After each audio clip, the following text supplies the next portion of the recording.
Hello guys, आज चाहिँ हाम्रोमा चाहिँ एकदम गर्मी बढ्न लागेको छ। बिहान नै यति चम्किलो घाम लागेको छ। फेरि हिजो चाहिँ एकदम पानीसँग हावाहुरी पनि आएको थियो, पानी पनि परेको थियो होइन। आज चाहिँ बिहान नै यति चम्किलो घाम लागेको छ र दिउँसो कति गर्मी नै हो। आज चाहिँ फेरि मेरो बहिनीहरू स्कुल जानको लागि रेडी भइसकेको छन्। अनि मेरो बहिनीहरू सधैँ स्कुल जाँदाखेरि केही न केही उनीहरूको प्रब्लम भइरहेको हुन्छ कि होइन। कहिले चाहिँ के हुन्छ भने कहिले के भइरहेको हुन्छ। अनि त्यसपछि के भन्नु, अनि मेरो कान्छो मामाको छोरी चाहिँ ऊ चाहिँ सधैँ म भिडियो बनाउँदाखेरि म डान्स गर्छु दिदी भिडियो बना भन्छ होइन। मसँग चाहिँ लड्न खोजिरहेको हुन्छ। अनि उसको भिडियो बनाउनै पर्ने हुन्छ, नबनायो भने मलाई शान्तिसँग बस्न दिन्न उसले। अनि एकदम डान्समा चाहिँ इन्ट्रेस्टिङ राख्छ होइन, ऊ डान्स गर्न एकदम मन गर्छ। के गर्नु भनेपछि आज चाहिँ मेरो भाइले फेरि मन्डी प्लग बनाउनु लाग्छ कि। यो मन्डी प्लग हामीले सुरुमा किन्दाखेरि यति छिटो बिग्रिन्छ कि हाम्रो घरमा कुनै पनि नयाँ सामान ल्याउने त्यो सामान एकदम छिटो बिग्रिन्छ कि।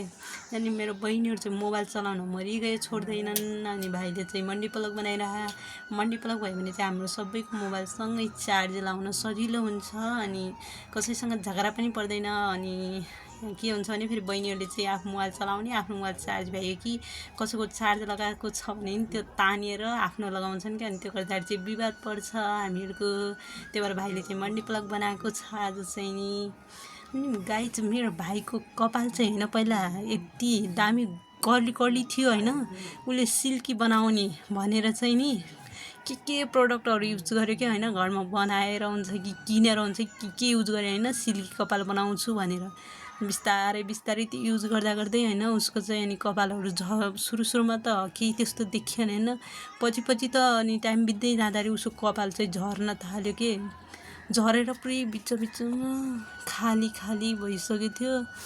अनि त्यसपछि उसको कपाल चाहिँ खाली भएर पुरै नाङ्गो देखिन्छ बिचमा चाहिँ एकदम होइन यस्तो हुन्छ। त्यही भएर तपाईँहरूले जति नेचुरल नै राम्रो हुन्छ कि कुनै पनि युज नगर्दा हुन्छ।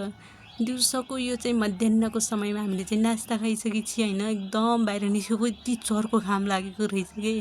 अनि यस्तो चर्को घाममा नि बच्चाहरू खेल्न छोड्दैन रहेछन्। मेरो भाइले चाहिँ नि कपडा धुन लगाएको छ आज चाहिँ। एकदम मसँग गफ्फा गर्दै ऊ चाहिँ कपडा धुन लगाएको थियो। यस्तो चर्को घाममा किन धुनु पऱ्यो, बेलुका धोए हुन्थेन र भनेको। बच्चीलाई त गर्मी लाग्दैन, मलाई किन लाग्छ र भन्थ्यो। यहाँ चाहिँ हेर्नु न कस्तो केही बच्चीहरूलाई त साँच्ची गर्मी नै नहुने रहेछ कि। हामी त घरबाट बाहिर निस्किनौँ, उनीहरू त यस्तरी खेलेर बसिरहेछन् जिन्दगी।